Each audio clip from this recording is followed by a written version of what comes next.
Hey, welcome back to the Ping Pong Flick Show. My name is Chris Wong. A couple updates to the DCEU, some kind of major one about where they're going to go from here. First of all, we know all about Aquaman.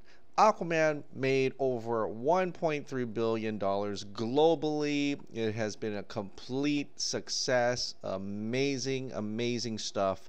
And of course, we're going to have a sequel. Of course, there's going to be a sequel. Well, now it's finally been dated. Warner Brothers announced today that the sequel will open on December 16th, 2022. It's going to be a December baby. December, which actually worked out very much for Aquaman in the past December. So honestly, I think that's a great move. December months now, you should have where all the summer blockbusters, the money makers, be in the summer. Now they're kind of spreading out where literally people will go and watch a movie, doesn't matter what month it is. And so that is a great move, I think, for Warner Brothers. And 2022, it seems kind of far away. It's about 3 years, more than 3 years, in fact. But that's okay, because it'll be in time to watch other movies that are supposed to be coming out, right? We have a whole slew of them. But in this case, if you're looking forward to the next Aquaman installment, it is coming December 16th, so far, 2022. All right. Now, Suicide Squad. This is coming from Variety. Apparently, this headline, I'm going to read you the headline first. Will Smith exits Suicide Squad sequel. Exclusive from Justin Kroll. So, I'm going to read you this. Even with the studio dating the next installment in the Suicide Squad franchise, Warner Brothers may already be losing one of the film's biggest stars. Even though his return had not been made official, sources tell Variety that Will Smith, who played Deadshot in the original, is not expected to return for the studio's upcoming sequel. Sources say scheduling was the ultimate factor and that the decision was made on amicable terms between both sides with no hard feelings. Though the studio has never confirmed who would be returning for the Suicide Squad, insiders say the studio has always wanted its biggest stars like Smith and Margot Robbie, who played Harley Quinn in the first pick, to return while figuring out other casting decisions along the way. The studio and reps for Will Smith could not be reached for comment. So this is just... honestly, it's just sources saying this. Sources are saying that Will Smith doesn't look like he's going to be returned, even though they don't actually know the character Deadshot is going to be coming back. It's not quite clear if he's coming back. James Gunn, who was brought on last year as a new writer and director, is hoping to start production this fall, which adds a ticking clock element to getting things out before it impacts pre-production. The release date is currently set for August 6th, 2021. August 6th, 2021. Okay, so Will Smith. Is he coming back? Who knows? Is he going to be replaced? Justin Kroll also put out that they're looking to either replace him as Deadshot with another actor or not have Deadshot altogether. And so that's still up in the air and not so sure about that. So like I said, nothing has been made official now. They're just these sources that Variety has are just reporting that there could be some scheduling conflicts with Will Smith, if we were to believe that. And so keep an open mind, but that's what they're talking about right now. Now, you may be thinking, wait a minute, what's going on here? What, Will Smith is not going to be Deadshot and Suicide Squad? Now, Suicide Squad, there's a slew of characters they could choose to be Suicide Squad. It's not just the core. Of course, I get it. Will Smith and Margot Robbie are the big names, but now that Margot Robbie is kind of like the real big name for DCEU in terms of that area of the DCEU, it seems more proper that she'll be in the Suicide Squad and they'll use someone else for Deadshot, or not even use Deadshot altogether. But This is coming from LA Times. They actually had an interview with Kevin Sugihara. And we all know about Kevin Sugihara, Mr. 2 Hour Man. Of course, he kind of stepped back and let Toby Emmerich do the thing. And he kind of says that he's been wrong and doing all these things, trying to be like the Marvel Cinematic Universe, and now they're taking a step back and let's play it safe once again, right? And all about the directors and things like that. Okay, we'll see. So far, Aquaman paid off quite well, even though there are some tidbits that seem to be kind of things that kind of the studios actually touched, but for the most part, it was done quite well, and I think they're using that and Wonder Woman as kind of the leaping off point. So per se, that's what they're saying. So the DC Universe is a key franchise for Warner Brothers, but results have been mixed. How has your strategy changed? They asked Kevin Sugihara.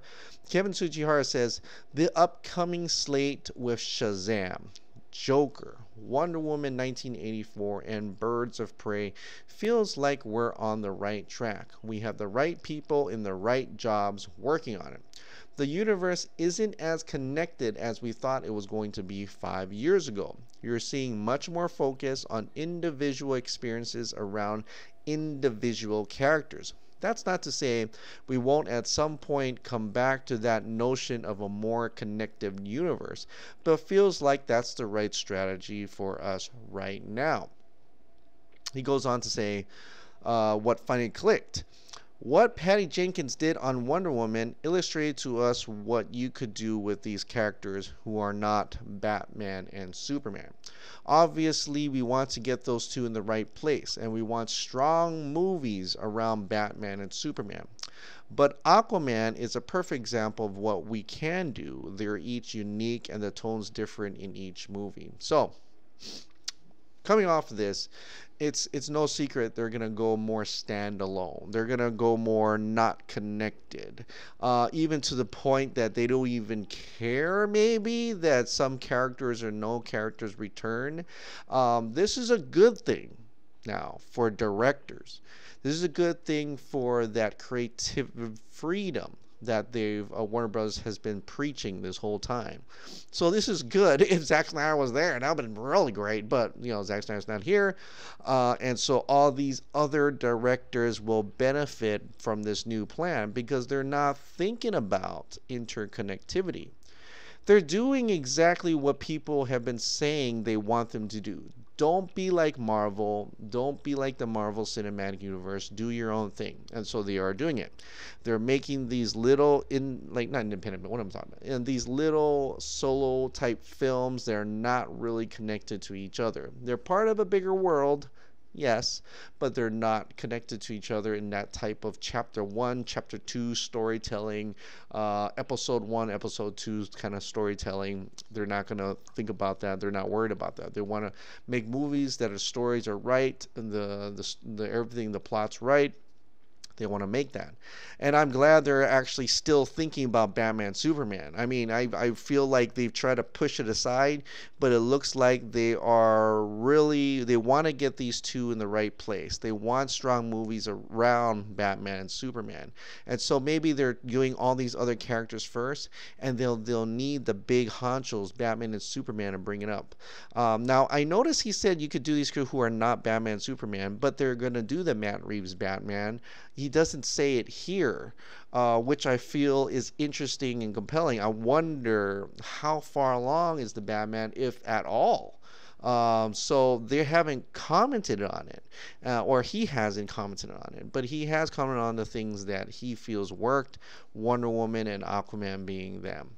Which is kind of frustrating because he doesn't mention Man of Steel, Batman, Superman, Justice League, but he doesn't mention the other films as well, and that's a little bit frustrating. And knowing that he was a part of all that, I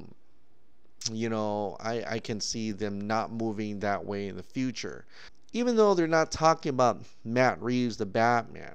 That is still going on, apparently, right? Matt Reeves' Batman is still going on. They're still doing that. They're still trying to, according to these sources and scoopers, they're trying to cast Batman still yet.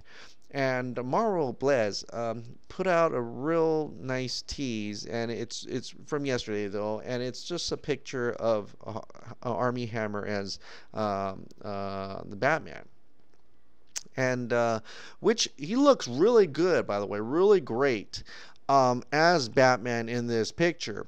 And I'm just wondering why is he teasing it? And he seems to be very adamant that this thing may actually happen. So, like I said, keep an open mind. And he seems very rigid. That it seems like he's very much saying that this is about. He's really very confident about it. And so you got to keep an open mind about this. But I am curious to see who the next Batman. There's gonna be so many fan castings until we actually get something out of it, and finally when he's finally cast, we can all have a lot of controversy and discuss about that as well. But in any case, I am glad, at least as a DC fan, that they're still thinking about Batman and Superman. They haven't thrown them aside. They just want to have a strong following around them and get that going, make strong movies about those. So I'm glad about that. But how long is it going to take? How hard is it just to make another Batman and Superman film, really? So I don't know. But like I said, having this idea of creative freedom about all these movies, not the interconnectivity. What does that mean? Wouldn't that mean that Zack Snyder's Justice League, they shouldn't care if it's canon or not? That they could just release that and that's his own creative freedom movie that we've done. Now they're not ready to team up. They'll probably do it later. But I'm saying if it's something that's mostly done, they could make the money. They could release it, right? Maybe. I don't know. Is it just fans wishful thinking? Is it just fans that need to move on? That's the questionable thing, because even Zack Snyder goes on Vera and posts this today. Bruce searching for Arthur. Okay, Bruce searching for Arthur. And it's incredible shot. It shows him isolated all by himself. This is probably from his camera and not an actual still, but it's the way he went all the way to Iceland to shoot this.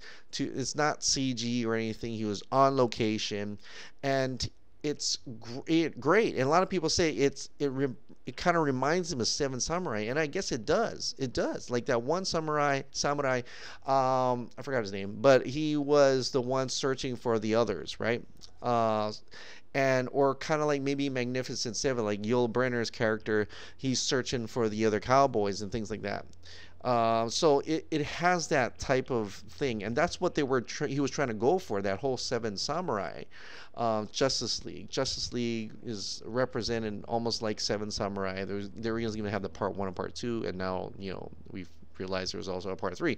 But it would have had that kind of epicness to it, that Akira Kurosawa type of feel to the vibe to that soaring heroic thing about it. Of course, that's not what we got, but it doesn't look like he's giving up. I mean, if he really wants us to move on, he'd be posting pictures of zombies at this point if he's really talking about armies of the dead. Like, if he's focused on armies of the dead, wouldn't he just be... I would be happy him showing us pictures of zombies, the Dawn of the Dead stuff, location shooting for armies of the... What's it called? Armies of the Dead. And I would have been like, okay, he's going that way. He's ready for that. But he's consistently showing us his Justice League. I'm just saying, he's just consistently showing his Justice League. I don't know. I mean, it gives us a little bit of hope every time.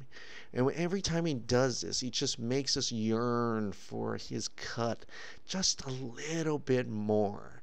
And hopefully this just means one day we're going to get it. Hopefully he's just kind of saying, don't worry, don't worry. Look, here's another shot. I'm still thinking about it. We're still doing it. Or maybe it's coming out soon. Who knows?